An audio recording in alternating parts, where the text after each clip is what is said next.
Perkenalkan, nama saya Fatan Alamjaran dengan NPM 243510343. Di sini saya akan melakukan penjelasan mengenai UAS yang telah dilakukan kemarin.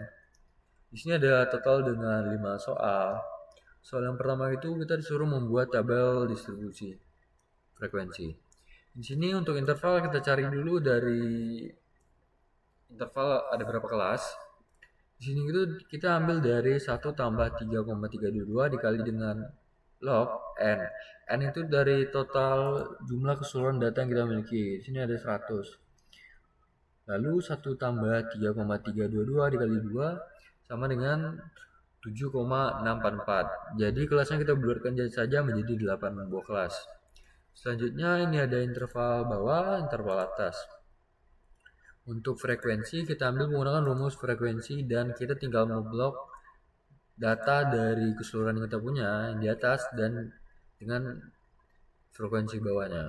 Ini data frekuensi bawah. Selanjutnya untuk batas atas itu kita tinggal,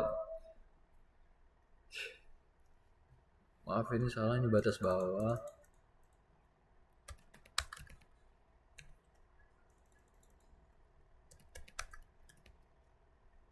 Untuk batas bawah kita tinggal kurangi dengan 0,5 untuk intervalnya, dan untuk batas atas kita tinggal tambah 0,5 untuk intervalnya. Selanjutnya itu untuk nilai tengah kita tambahkan 2 kolom, yaitu kolom interval kelas dan kolom interval kelas bawah dan kolom interval kelas atas, dan dibagi 2 seperti ini. Selanjutnya untuk fungsi relatif kita menggunakan rumus E31, yaitu frekuensinya dibagikan dengan jumlah data yang kita miliki dan terakhir akan dikali dengan 100. Untuk tanda di luar ini berguna untuk supaya formula dapat kita tarik ke bawah. Selanjutnya itu untuk kurang dari ini, untuk angka 4 kita ambil dari frekuensi, dan yang kedua ini kita ambil dari kurang dari yang pertama tadi ditambahkan dengan nilai frekuensi pada baris kedua. Begitu juga sampai total 100 ini. Untuk lebih dari, bedanya kita tinggal mengurangi 100 dikurangi dengan kolom kedua baris ini. Begitu juga sampai ke bawah sini. Selanjutnya untuk ini grafik visualisasi. Di sini kita tinggal pindahkan yang sudah kita atur di atas seperti ini. Dan selanjutnya untuk frekuensi sama. Untuk membuat OGF kurang dari ini, kita pertama akan memblok interval kelasnya, pencet Ctrl dan blok kelas kedua. Selanjutnya insert all chart line, kita tinggal masukin yang ini. Maka jadi OGF kurang darinya. Jadi untuk OGF lebih dari, bedanya di sini kita memblok kolom lebih dari. Dan untuk diagram poligon, di sini kita memblok interval kelas dan frekuensinya. Di sini kita insert, kita masukkan, lalu kita klik kanan pada poligonnya, lalu select data, add, kita beri nama sembarang saja, lalu ini kita tinggal blok frekuensi. Oke. Lalu kita tinggal pilih ini, jadikan seperti ini. Jadi diagram poligonnya. Ini untuk 18 ini untuk nilai frekuensinya, dan 6568 ini interval yang sudah kita tentukan tadi. Ini kurang lebih sudah saya jelaskan seperti di soal B tadi. Selanjutnya untuk soal nomor 2 itu kita mengerjakan, disuruh untuk mencari main data tunggal, main manual, main Excel, geometrik harmonik, median, dan modus.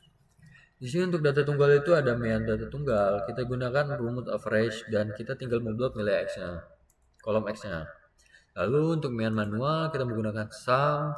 Pertama kita sum itu menjumlahkan dari ini, lalu hasilnya nanti akan dibagikan dengan hasil dari penjumlahan dari kolom frekuensi ini. Lalu jadi 78,45. Untuk main Excel kita menggunakan sum product. Sini kita tinggal memblok 2 kolom. Bedanya di sini untuk kita memblok lagi kolom frekuensinya.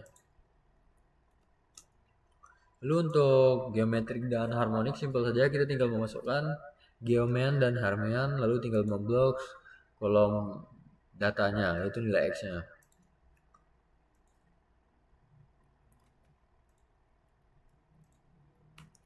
Begitu juga untuk harmonian.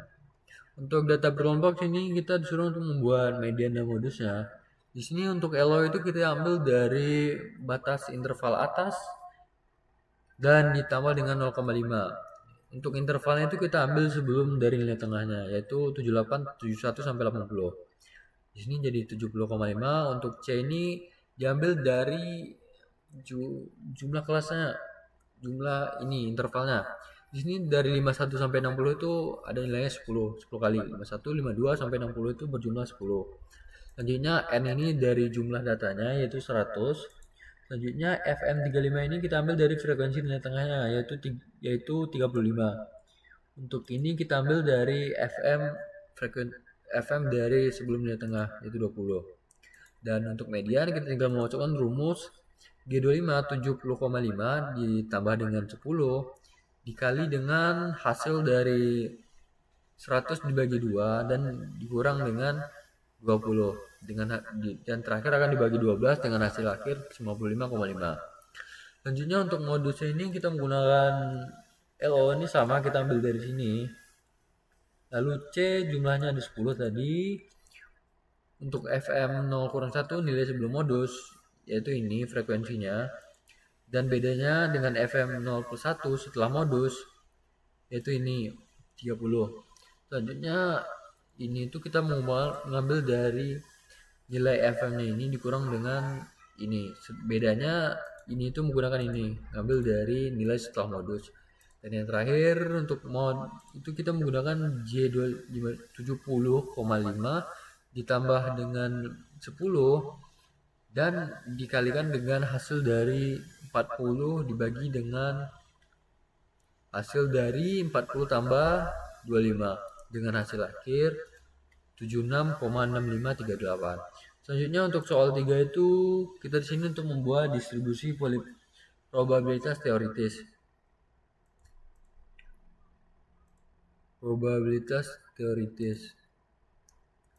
Di sini untuk soal pertama itu membuat peluang 3 komputer yang mengalami error. Ini kita menggunakan rumus binom distribusi. Untuk nilai 3 ini diambil dari soal, yaitu 3 komputer yang mengalami error. Untuk 12 ini total dari data yang kita miliki, yaitu ada 12 komputer. Untuk 0,25 ini atau 25% kita ambil dari soal 25% unit komputer mengalami error. Selalu kita masukkan rumusnya yaitu false, itu untuk data kumulatif dengan hasil 0,25. Selanjutnya ini sama binom distribusi. Untuk soalnya itu kita disuruh untuk menghitung peluang 2 komputer yang error. Untuk 12 total data 25% dan true itu untuk kumulatif. Lalu kita enter akan jadi 0,39. Sini untuk mencari peluang lebih dari 4 komputer error kita menggunakan rumus 1 kurang binom distribusi. Untuk 4 ini kita ambil dari 4 komputer error, 12 data dan 25% dengan hasil 0157. Untuk kasus B itu kita suruh untuk menghitung laporan bug. Di sini ada soalnya itu kita menggunakan rumus Poisson distribusi. Kurang lebih sama 2 bug kita masukkan 2, 4 ada 4 laporan bug kita masukkan tinggal false. Di sini Poisson distribusi ada peluang kurang dari 5 bug dilaporkan dalam 1 hari. Berarti nilai di bawah 5 yaitu 4. Sini kita masukkan dengan total 4 laporan dan true. Kita enter. Di sini ketika peluang atau lebih dilaporkan dalam 1 hari. Di sini kita menggunakan 1 kurang Poisson distribusi untuk 5 itu dan 4 dan true. Kita enter akan jadi 0,21. Jadi untuk kasus C itu kita disuruh untuk mengulang nilai UTS dari 200 siswa dengan rata-rata 74 dan simpangan baku 8. Untuk soal pertama itu kita disuruh untuk menghitung peluang mahasiswa dapat nilai di atas 85. kita menggunakan di atas 85. Jadi 1 kurang norm distribusi 85 untuk 74 ini rata-ratanya, dan 8 ini untuk simpangan bakunya. Lalu true kurang lebih sama, norma distribusi untuk hasil akhir akan seperti ini. Kemudian nilai minimum yang harus diperoleh agar mahasiswa masuk 20% terbaik dari seluruh siswa. Menggunakan norm INV untuk 0 ini kita ambil dari soalnya. Untuk 8 itu simpangan baku 74 rata-rata, dan 8 ini tadi standar deviation. Ketika kita enter akan jadi 80,73. Untuk soal keempat ini kita disuruh untuk mencari interval konfidensi. Untuk data pertama itu ada data dua kelompok mahasiswa, yaitu kelompok P dan kelompok M. Untuk interval konfidensi mainnya itu kita akan disuruh untuk mencari jumlah data, yaitu jumlah datanya ada 12. Lalu untuk mencari rata-rata jumlahkan dibagi dengan 12 jadi 100,25. Jadi ada simpangan baku, kita menggunakan rumus confidence T 0,5 11,4277 12. Selanjutnya itu ada yang terakhir itu ada batas atas, kita menggunakan rumus C23, C27 dan tambah dengan C29. Untuk C27 sendiri merupakan rata-rata yang sudah kita cari, sedangkan C29 merupakan galat batas yang telah kita tentukan tadi, sehingga jadi batas atas itu 107,51. Jadi untuk kelompok M kurang lebih sama, di sini jumlah data, simpangan baku, galat atas, batas bawah dan batas atas. Untuk kelompok P itu dengan sekitar interval sekitar 92% sampai 107%. Maaf, 92 menit sampai 107 menit. Sedangkan kelompok M itu sekitar 67 menit sampai 74 menit. Jadi ada interval konfidensi untuk proporsi. Soalnya ini dari seluruh 24 mahasiswa, 15 mahasiswa berhasil. Ini untuk proporsi sampel kita ambil menggunakan rumus 15,24. Untuk 15 itu kita ambil ini dari rumusnya 15,2 bagi dengan 24. Selanjutnya itu untuk nilai Z itu kita ambil dari norm SINV 0,975, itu probability yang telah kita gunakan setelah disuruh di soal. Selanjutnya itu ada galat atas seperti yang tadi, norm S ini probabilitas, SQRT ini C37 ini dari proporsi sampel yang telah kita ambil tadi. Ini 1 kurang C37 0,625, ini seperti yang rumus yang telah ditetapkan soal tadi.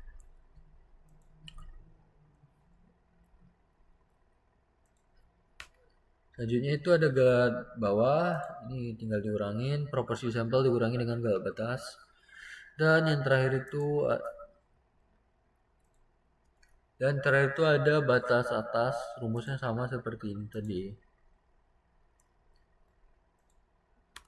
Dan untuk formatnya itu untuk 0,43 itu 43% dan 0,1 itu 81%. Ini cara bacanya dari 43% sampai 81% untuk soalnya. Lanjutnya untuk soal nomor 5 itu terdapat dua kelompok data nilai, yaitu kelas A dan kelas B seperti yang disajikan. Sini datanya data kelas A dan kelas B. Tampilkan tabel output ANOVA single factor menggunakan fasilitas data analisis. Di sini kita tinggal memblok di data analisis ANOVA single factor. Di sini kita tinggal masukkan ini,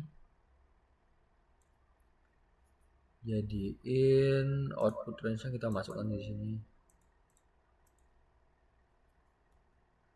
Oke, akan seperti ini. Selanjutnya kita tinggal ubah namanya dari kelas A kelas B. Untuk count-nya itu dengan hasil 40, summarize 29,53. Dengan rata-rata kedua data itu memiliki, untuk data A itu memiliki rata-rata 73,825, sedangkan kelas B 76,9. Dengan nilai variansinya untuk kelas A 227,84, sedangkan kelas B 172,24.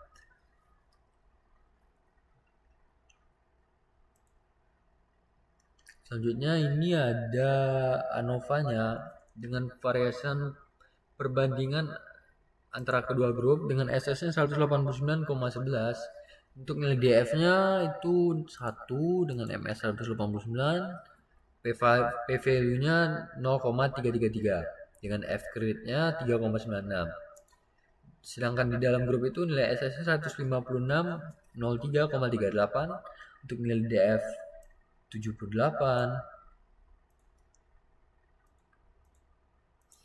untuk MS-nya masih kosong. Dengan total keseluruhan itu ada 15792,49 dengan total DF-nya 79. Untuk hipotesisnya itu rata-rata nilai kelas A sama dengan rata-rata nilai kelas B. Untuk rata-rata nilai kelas A tidak sama dengan rata-rata nilai kelas B. Nilai p-value-nya sebesar 0,0048 lebih kecil dari taraf signifikansi yaitu 0,05. Dan nilai F hitung sebesar 8,35 lebih besar dari nilai F kritisnya. Dan sebesar 3,96. Terdapat perbedaan signifikansi. Dengan tingkat kepercayaan 95% ditolak H0, sehingga dapat simpulkan bahwa terdapat perbedaan rata-rata nilai ujian yang nyata antara kelas A dan kelas B. Dengan rata-rata nilai kelas B terbukti lebih tinggi dibandingkan dengan kelas A. Mungkin segitu saja, lebih dan kurang saya mohon maaf. Assalamualaikum warahmatullahi wabarakatuh.